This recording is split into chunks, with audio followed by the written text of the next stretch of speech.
সবাইকে রথযাত্রার অনেক অনেক শুভেচ্ছা। রথযাত্রা বা চ্যারিট ফেস্টিভ্যাল এটা আষাঢ় মাসে আয়োজিত অন্যতম প্রধান একটা হিন্দু উৎসব। ভারতের বিভিন্ন জায়গায় এই উৎসব বিশেষ উৎসাহ উদ্দীপনার মধ্যে দিয়ে পালিত হয়। এছাড়াও ইসকনের দৌলতে এখন এটি বিশ্বব্যাপী অনুষ্ঠিত হয়। রথের মেলা একটা খুব আনন্দের জায়গা ছিল ছোটবেলায়, এবং বলতে বাধা নেই সেটা এখনো সমান আনন্দের জায়গায় রয়ে গিয়েছে। এখনো রথের মেলা কোথাও হচ্ছে শুনতে পেলে আগে সেখানে যাওয়ার একটা প্রবল ইচ্ছা অনুভূত হয়।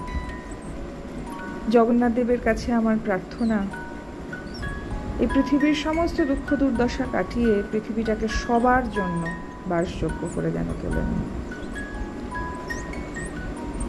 পুরী আমাদের বাঙালিদের সঙ্গে অঙ্গাঙ্গিভাবে জড়িত, এবং তার অন্যতম প্রধান কারণ হলো জগন্নাথ দেব। ছোটবেলার অনেক কথা মনে পড়ছিল। ছোটবেলার মায়ের রং বেরঙের কাগজ দিয়ে রথ সাজিয়ে দেওয়া, পাঁপড় খাওয়া, এই ছোট্ট বাচ্চাটিকে দেখে যেন আরও মনে পড়ছিল সব কিছু।